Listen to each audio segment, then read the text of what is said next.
Le cancer. C'est un mot qui fait peur, hein. Et pourtant, derrière ce mot se cache l'une des histoires scientifiques les plus incroyables qui soient. Alors aujourd'hui, on va plonger au cœur de cet ennemi qui est en fait à l'intérieur de nous. Alors, première question qu'on se pose souvent, est-ce que le cancer, c'est une maladie de la vie moderne?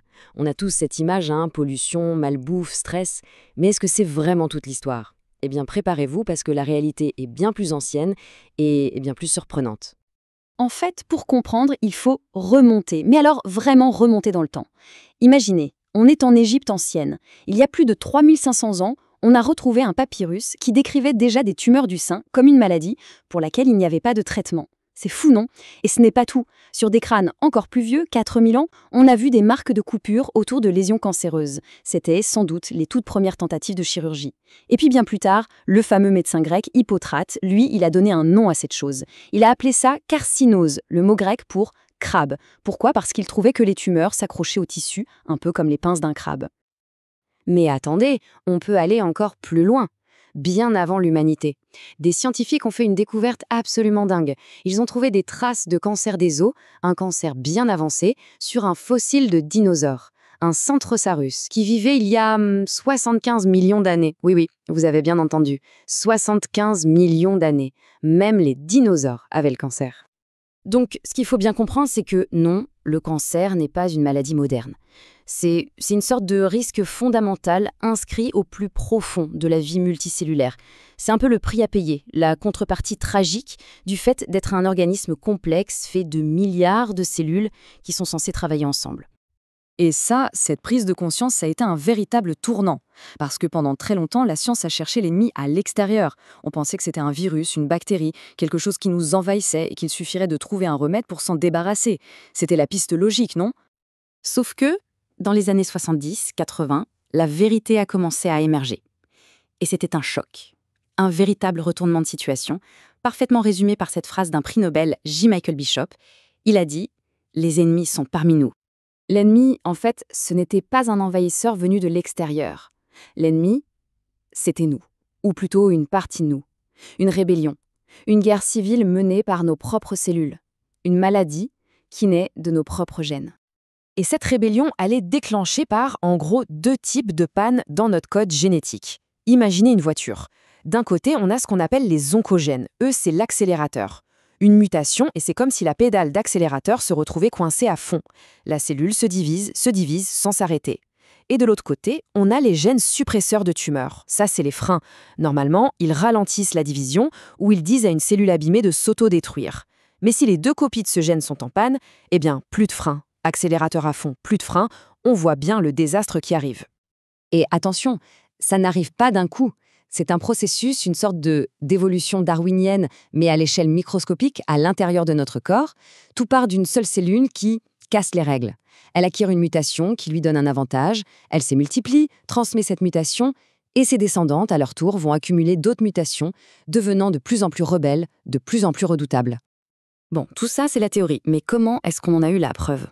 Eh bien, il y a une histoire qui est absolument parfaite pour illustrer ça. C'est une vraie enquête de détective scientifique qui a tout changé. L'affaire du chromosome de Philadelphie.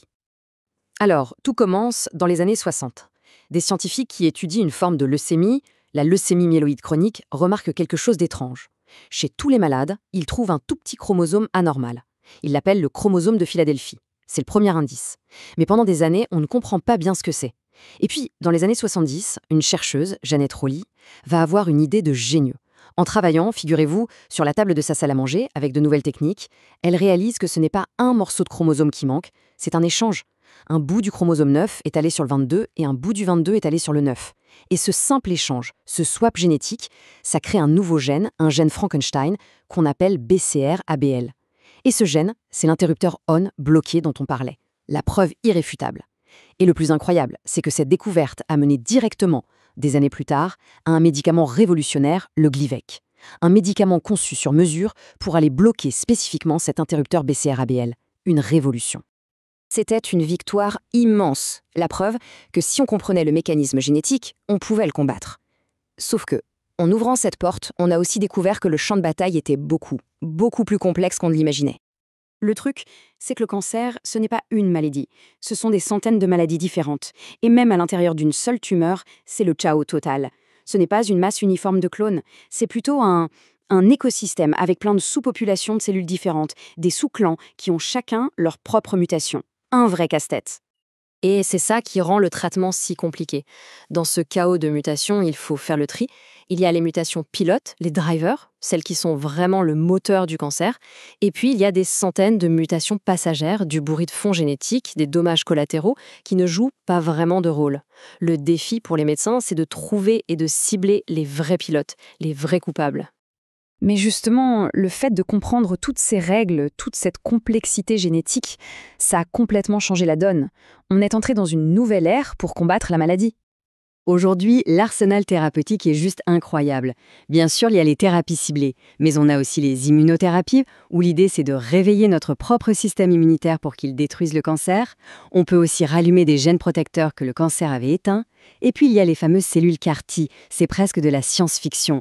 On prend les propres cellules immunitaires d'un patient, on les modifie en laboratoire pour en faire de véritables assassins de cellules cancéreuses et on les réinjecte. C'est une toute nouvelle philosophie de traitement. Et toute cette révolution, ça nous amène à une question vraiment profonde pour le futur. Est-ce que le but doit toujours être l'éradication totale? Ou est-ce que pour certains cancers, le futur ne serait pas plutôt de les contrôler, de les gérer sur le long terme, un peu comme une maladie chronique? Est-ce qu'on peut apprendre à cohabiter avec cet ennemi intérieur une fois qu'on l'a maîtrisé?